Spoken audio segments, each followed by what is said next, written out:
Shabbat Shalom, y'all. I am here with y'all late Friday night. I had a really good evening. I went to my friend's dance performance.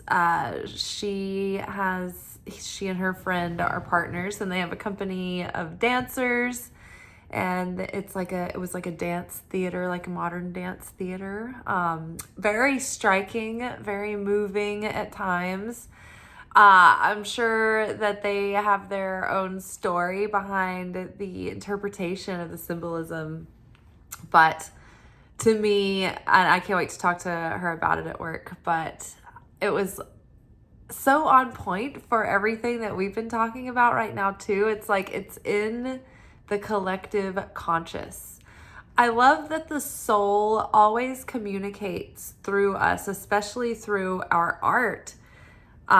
Even when it's because we've let go and we're not trying and we're just flowing and we're letting beauty and rightness come through, and it's the soul speaking, and we're not trying to make it anything. And so that's what makes the truth come out, and we don't even realize it. And I realized that over the years, because earlier in my adulthood and in adolescence, I was big on sort of like surrealism painting and also collaging. And over time, like, I collected these collages and I didn't know what to do with them, but they were always really like meaningful and poignant to me, and I've always hung them up around my house as art. And they have spoken to me so much over the years. It's like I'll just look at them and there's so many layers of meaning that come through, but they're definitely stories that tell the progression of the human soul and the story of like ascension and all the things that we talk about on this channel and all the things we talk about in the secret teachings of Jesus. It's like the soul paths are coming out in the artwork, and I didn't even know about them then. And so that's one thing that I like about art as a form of expression that I feel like shares a lot of affinity with the creator. But this particular performance, there were a few different groups that did short performances. And so one of them felt like the birth of creation and the birth of the soul and the brevity of a lifetime and the realization of self, and then the extinguishing of that flame and the death of the soul.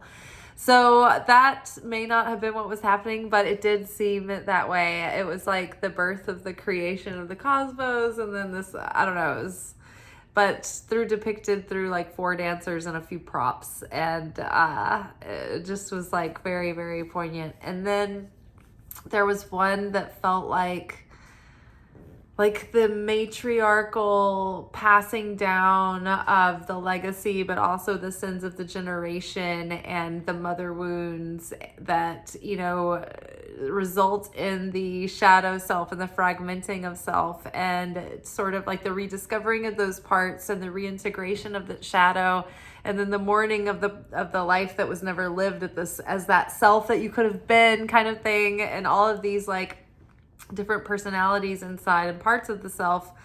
And I don't know, it may be that, there was so much going on. And then there were 2 other groups that did perform, or there was one other group, and then my friend did a solo, and her solo was just like, I loved it. It was like the awakening of the self, the becoming, and it was almost like coming out of a chrysalis and wrestling with that constriction. I don't know. I can't wait to talk to her about what her solo was about, but to me, that's what it evoked when I was watching it. So it was really cool. And then I was also near the Parthenon, which is interesting. There's a lot of interesting things around Nashville that are replicas of like ancient like artifacts and things. And so there's some speculation. I just saw like the series of like videos that was talking about it. There's kind of like a little miniature Da Vinci Code, or the actual Da Vinci Code is like kind of in Nashville. Like in the movie, there were like all these clues that the Holy Grail was like hidden in Paris, and it was like the clues were hidden within like all the artwork. Well, that's kind of like what Nashville is. And believe it or not, I did not know this until recently. And this is, I mean, this could be like lunacy, but hey, we're here. We're here in these times. And it's, all the clues are hidden in like the ancient Greek and Egyptian references around town, including down to Nashville being Davidson County. And the state seal is the seal of the deadhead, and there's like the seal of Solomon is like hidden all around the city in like our emblems and things, and within architecture and within like parks, and like there's like temples hidden within parks. And David's son was King Solomon. Isn't that crazy? So that it just, there's so much that sets off my imagination, and I'm not usually one for like those conspiracy theories and things like that, but that was interesting. Like the whole video presentation, once it was explained, I was like, oh yeah, those things are everywhere. I know exactly what they're talking about, and that does feel right. If I suspected something was going on here, but that would make sense. Okay, with no further ado, let's get into the reading. We're here for our weekend reflection message. Usually that's what it is. Over the years that I've done these readings, it seems like that once we get to the weekend, it's usually structurally like Spirit asking us to reflect and integrate all of the lessons that we've learned through the week that we've been looking at and throughout our lives.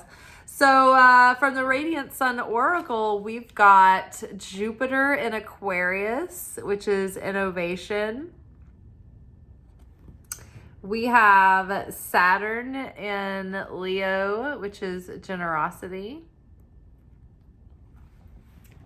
And we have Saturn in Gemini, which is concentration.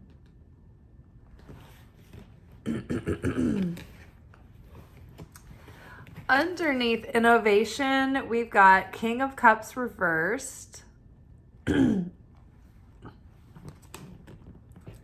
Underneath generosity, we've got 10 of Cups.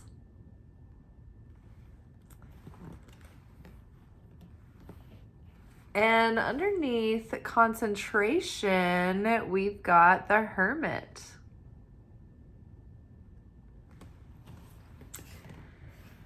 So awesome. Innovation. So right now, I feel like Pluto's in Aquarius. Is that right?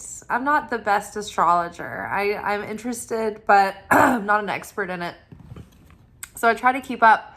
But what I found is that our readings are in alignment with the energy that the astrology is doing anyway, usually. So I always find that really interesting and fun. But there's like a big Aquarius influence right now, and I believe Aquarius is in Pluto. I think it was in Capricorn or Pluto was in Capricorn, and that was really intense for a long time, and now it's finally going into Aquarius, and it's like the death and rebirth of our consciousness, our thinking, the way we perceive, the way we think. And so this card talks about, we've got Jupiter with Aquarius. Jupiter expands things and accelerates them and deepens them and broadens them and magnifies them. So, and it's like this reinvention of self that we've been having, of the way we think. And so this is like an expansion of the mind. It's this mind expanding drugs, man. And that's kind of how it feels. But like, we're expanding our consciousness, we're expanding our minds, we're expanding our vision. But the old programming, the way that we would think, the limiting beliefs, like they are just crumbling before our very eyes. Because like, so we're in the middle of Pisces season right now, and we're coming up on this weekend, we're having a new moon in Pisces. And so that just reignites even more Pisces energy for the next 30-day moon cycle. So for the next 2 weeks, as we finish out the end of 2023, Pisces has us doing the deep dive work to reflect and heal and go deep and really integrate the feeling and the wisdom and the experience that we've earned over this last year. And that's the yearly, visit with Pisces. It's the self-realized, like, spiritual guru master, right? That's the spiritual master is Pisces. So by the time we get here, it's like we have the greatest desire to share, but unfortunately we've grown the least desire to receive at this point, as we've come to like the fruition of our consciousness. It's like we've come away from material desire. The thing is, it's like we're going right back into the new season of the year, and so we need an active desire. And what does springtime do, right? It's like in Pisces season, by the end of it, we're like wallowing in the mud. It literally, like, springtime, winter crossover. It's the muddiest time of year all over the world. It's wet. It's cold. We're like bogged down. It's a bog. We think we're never going to be, enticed into the lusts of life anymore. Nothing's funny. Nothing matters. Like, nothing feels good. Nobody cares. Like, that's how you feel, because you've just been so into the depths that you're just like, oh, what does it all matter? It's like you're so deep that you're like an alien. And you've kind of come to the reconciliation with it all, of like the highest highs and the lowest lows, the good and the bad and the ugly. And, you realize that it all has its place. And so just as you think you'll never love again, you'll never be horny again, you'll never care about food or comedy again, it's like the sun comes out and Aries season comes and the spring is sprung, and spring fever comes out, the sun comes out and the sundresses come out and everybody's horny again, everybody's happy again, everybody wants to eat and do all the things. So spend the next couple of weeks really like letting yourself purge that emotion, even if you're just like, oh, I'm so over it. Because this is good. It's like getting all the dirt and the dust that's been hiding in the subconscious, because this isn't just wrapping up last year. This is that big timeline jump where humanity is really shifting, and we're all jumping timelines together, and we're leaving the past behind, and we really have a chance to break free from old patterns, like more so than we've ever done before. And so this is what we've been preparing for the last couple of years. So as we begin this new cycle in Aries, when it really kicks off and begins, we want a fresh, new, clean slate. We don't want to get tripped up by our old subconscious patterns or limiting beliefs. And so what I was saying before is that this Aquarius in Pluto, it's helping to bring to our awareness things that are also connected to not only our thought patterns and process and our thinking and our perception, but even down to like our brains, like our neurology. Recently, a lot has been coming into the forefront of our awareness, and it's particularly what we've been talking about the last couple of weeks, is about our patterns that resulted from childhood post-traumatic stress syndrome that's been unattended to. And so that causes like stress responses and trauma responses in low level, subtle ways in your adulthood that you don't realize, and through your adolescence. And it causes patterns that you think are personality defects, and they kind of have been, because it does require your discipline and your direct focus to like break these things. But a lot of it is just, it's like, why have I feel like I've gotten over the emotional aspect of this. I feel like my perception has really shifted. So why is this still playing out? It's just like, it's a pattern that has been programmed into your subconscious. Your subconscious is the most dominant thing that controls you and your environment and everything around you. So it's like having, if we were computers, it's like having a virus on your hard drive that is affecting the functionality of your operating system. And so these stress, like these trauma responses are thwarting us from attaining our utmost potential and aligning with like that divine path. It's like thwarting our potential. It's thwarting our fruitfulness, our productivity. And so some of these patterns are things like freezing. And so freezing, it's not just freezing up in a shocking situation. It's like when you sit down to do work and you're trying to focus and you're really trying to do things, but it's like it doesn't add up to anything. Like something is blocking your productivity. Like you can't take some of the actions. Like something just prevents you, or like you'll be doing things, but it won't amount to anything. It's like, what is this? It's underperformance. Like you're underperforming as an adult, or under earning, or not able to move on from situations. Like, and it plays out over a long period of time. There's limerence, where you like get stuck in thought loops, or you obsess over things, or romanticize over people who are unavailable, which is like the old unrequited love thing that people think that it's like, oh, it's unrequited. No, that's a trauma response pattern, or it can be. Sometimes maybe it's an emotional issue that has to do with like your self-esteem and self-love, and that all layers in. But each layer has to be addressed. And so there's that emotional heart layer that you have to address. And then there's the neurology behind it. And so limerence can be an issue. Fawning, fight. Are you combative? Do you flight? Do you run away? Are you avoidant?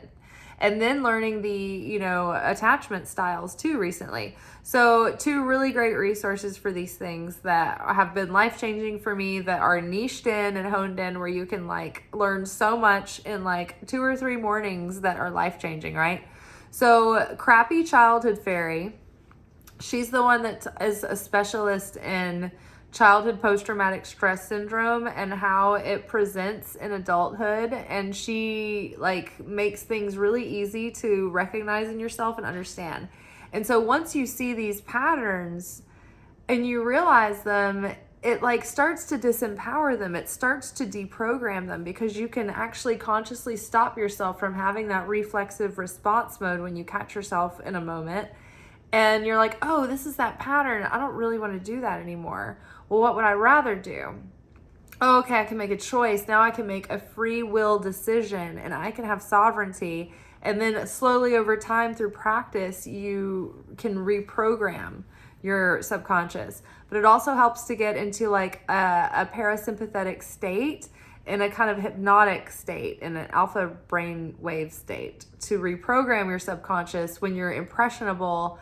That is also very helpful. And so To Be Magnetic, they have like a website where they have all kinds of workshops that are like focused in on inner child, shadow, unblocking love life, unblocking money.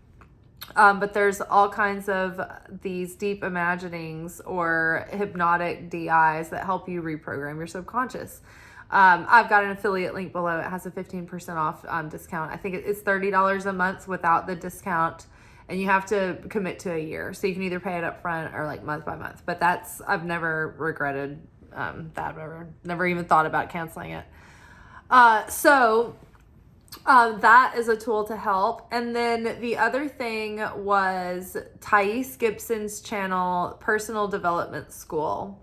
She is the expert on attachment styles. And so that will reveal to you like your kind of like habits or style of how you interact within relationships, like your comfort level of like the space that you can have or closeness, or so you can look more into that yourself. But so far we have 3 resources. Crappy Childhood Fairy for discovering if you have post-traumatic stress from childhood that is unresolved and it's playing out in like patterns in your adulthood. To Be Magnetic helps you rewrite your neural pathways and do the deep, like, inner work, like addressing that emotionally and spiritually. And as a result, you start manifesting things. And then the third thing was the Personal Development School, which is Thais Gibson, which she is the expert in attachment styles. So between those 3 things, those are very enlightening and very helpful to help you be more self-aware and have tools to go forward into this next new cycle. And so with innovation, we had King of Cups reversed. And so seeing what's been holding us back is helping us overcome things like indecision and, not feeling confident to go forward. Like the King of Cups is sort of like confused and indecisive and is sort of in that trauma response of frozen, of overwhelm, like analysis paralysis, overwhelm, like just not confident to move forward, not clear on their thoughts and feelings. So this is like this renewal in our mind and in our consciousness is helping us get clear inside so that we can be more decisive and we can be more bold and take daring action and just live with our choices, be very, like, really own our choices and not be so afraid, and be able to stop procrastination and just like do things, not impulsively, but when we know that it's a good decision and then we're just like avoiding like taking the action. So seeing what's been holding us back from 10 of Cups. So 10 of Cups is like fulfillment and harmony and peace, and it's long-term fulfillment, right? And that's the kind of fulfillment that we've been talking about that you get when you have a connection with Source, Creator, and you have a consistent, devoted, daily relationship where you show up with Source. But then in order to actually get, the material fulfillment in life, we need also, along with that, first that anchored connection with Source, then we need to have a consistent relationship with ourselves so that we will show up and do the work required in a consistent way to build that relationship with ourselves, so we have healthy routines and structures and foundations to build on. And then we can grow community and family around that with healthy, thriving relationships and households and life. But there's something that we need to, it's like Saturn and Leo, it's like it's asking us to sacrifice. The more we sacrifice our ego, the more disciplined we are, the more that we put our ego aside and instead choose from the higher self, the super consciousness. It's like the more that we open ourselves up to greater fulfillment. The more that we give, the more that we will receive. And so this might be asking us to even be, this will be asking us to be generous of spirit as well. Like literally, if you want more wealth and more abundance, then giving and sharing generously, like through tithing and offering and charity, that's a huge way to generate more abundance. But it must be done with a sense of abundance and a sense of sharing and like feelings of love when you do it. So tithing is like taking 10% of your check, your weekly paycheck, or however often you get paid, but 10% of your earnings, and giving it to a house of spirituality that gives you spiritual nourishment. So that's why people tithe to their church, or they tithe to somewhere where they get spiritual nourishment. every now and then people will like give a tithe to like my channel or my like Venmo account or whatever. And then I like to tithe to, I don't know, sometimes there's discussions on rules about tithing. Does it count if you're giving it to charity, or do you have to give it to the church? I'm not really sure, but I think that the most important part is that you're giving it in service to the Creator and in service of love, and so that it will create more love in the world. So I like to give my tithe a lot of times to Charity Water, and there's like, you can go to their website, and it's the organization that digs wells in third world countries and underdeveloped countries so that people have fresh water close to their villages. That has always been an issue that's been close to my heart. When I was a little girl, I used to watch this show called Feed the Children, and it would come on when the preacher Charles Stanley would be doing his thing. My parents would watch him when we when we'd get home from church on Sunday while they were cooking. But some, like maybe before his show or like in the intermission or like afterwards, they would always do the Feed the Children, that charity foundation, and it would show their work in struggling countries. And I was always very like, oh, I want to be like a Goodwill ambassador, and oh, the children and like famine, like those images of famine have never left me. So the charity water is what I like to do. But the more that you give, it's like there's receiving in the giving, and there's giving in the receiving. So the more that you get back, this can be being generous of spirit. Maybe there are people that need you to forgive them in order for you to be able to have like a fresh start. And so the more difficult the grudge to get over, the more power that is released, and the bigger the blessings that are going to come through, and the deeper the fulfillment that you can feel. Because it's hard to feel completely fulfilled when there's a grudge inside, when there's some sour note in the background. And from a vibrational perspective, that throws you into dissonance from the light of the Creator. You're not sharing affinity with the light of the Creator if you have a grudge. And I love to hold on to some of mine too. It's so hard to get them up. So delicious and self-righteous, but this is the exact thing. This is probably, the golden calf that's holding us, keeping us blocked off from receiving our blessings, right? Because it does not share affinity with the light of the Creator.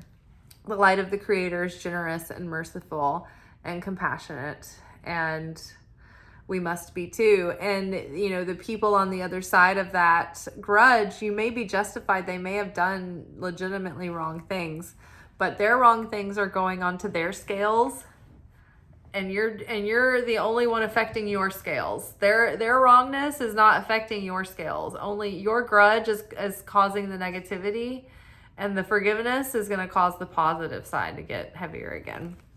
So keep that in mind.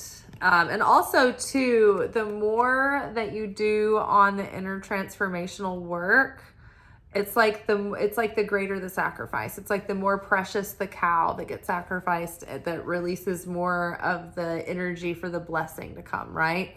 It's like the more precious we hold on to those ego things, and we can resolve them and overcome them and heal from them and let them go and not be controlled by them anymore, then that releases more surrounding light.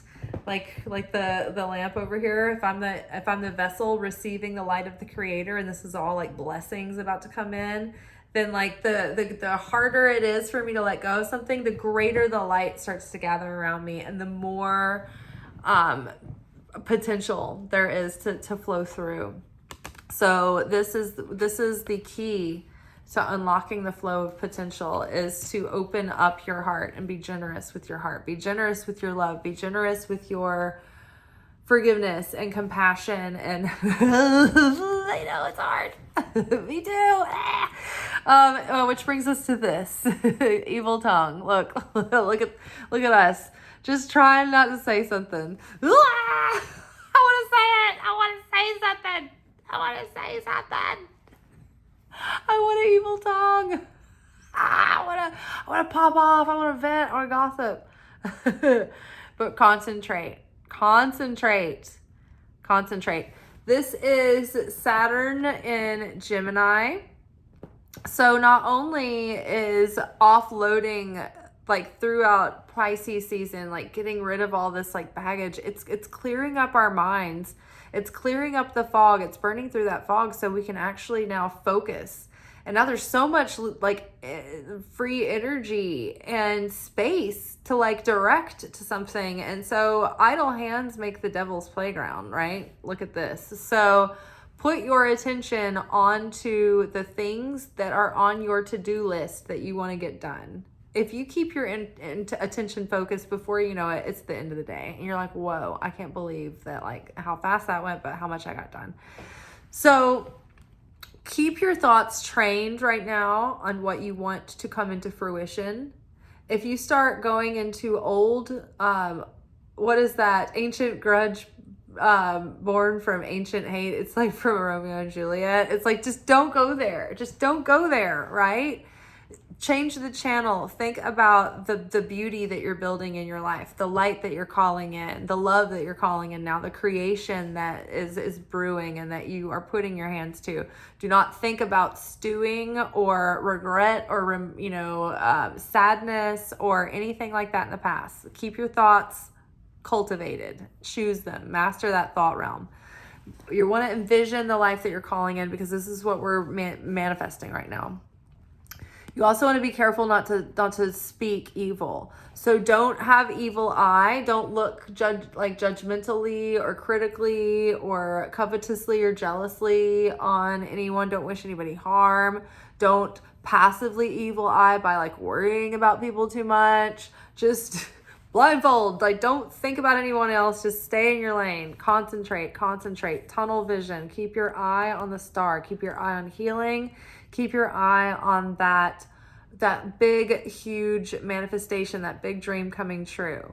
Now, don't evil tongue. Don't talk about people. Don't gossip. Don't say anything. Don't talk about like something that you're like, oh, I'm venting. It's just like, you have that, you get you one person that's safe to purge the vessel to, where it won't have unintended consequences. And that is the person who also is probably going to be your spiritual running buddy that keeps you accountable. But otherwise, hone it in. Zip your lips. Because evil tongue will thwart you and cut you off from your blessings also. So it's not worth it. Even though it's so hard. Look at this little devil. I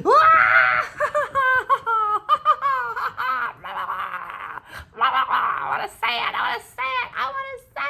Don't feel so good when I say it. Don't say it. You're spilling out your blessings. Also, loose lips sinks ships. So another thing that is a form of evil tongue is like when we talk about our idea and get all excited about it and get other people excited about it, and we like get all the high of the energy about talking about the idea, and then we don't take enough action because we're getting high on like just the talking about the idea, and we're like borrowing that fulfillment from the having of it, and then we're being spoiled and we're thwarting our fortunes before they're made. So when you talk about something like that and you like say, okay, I want to build a fashion empire. Let's just say that. Let's make that the example. And I really have the skills and talent to do it. And I am talking about it to everybody, and everybody's like, yeah, this is going to be so awesome. Like, blah, blah, blah. And you're just living on the high of like getting all the attention, or like, oh, I've got another idea for a show. Listen to my idea for a show. But it's like, you're never doing anything about it. It's like that talking, that is spending the energy. It's like dissipating all the potential that's gathering. What's more powerful is to hold it in and don't talk about it so much. Don't get that free attention. Don't get that free energy, because it's not free. It's on a credit card, and you're racking up spiritual interest. And so you're spending all that energy from the light from going into the vessel before it's actually directed into the manifestation. Does that make sense? It's like you're running yourself out of gas. The energy, the magic, the tension needs to build. So let yourself, like, be quiet. Let the tension build. Let it condense. If it's feeling angsty inside, good. That means that the pressure is there and the potential is growing. But don't spend all that energy by just talking about it and talking about it. And also because too, like, then people always have like the naysayers, and they always want to criticize and like be like, oh, well, you should do this and that would be a better idea. It's like, oh, everybody's the expert when when it's not theirs, when they don't have to do anything. Yes. And so I was trying to think of and be careful about the way that you're talking about life and yourself right now, or anytime really, because our words are like magic spells. They're prayers, they're names. And so be careful what you're naming yourself. Be careful what you're putting at the end of I am. I am so tired. I am so fed up. I am like, don't say all that. Just like just hold it in, right? Speak life. Call in the blessings that you want, right? Find ways to change your language around things and choose, curate your words carefully and thoughtfully according to what you want to manifest. And so then underneath the concentration, we got the Hermit. And so, yeah, sometimes, it's just, you just gotta go into your introverted mode and go deep. And sometimes you gotta take that vow of silence and you gotta go into work mode and you gotta get it done.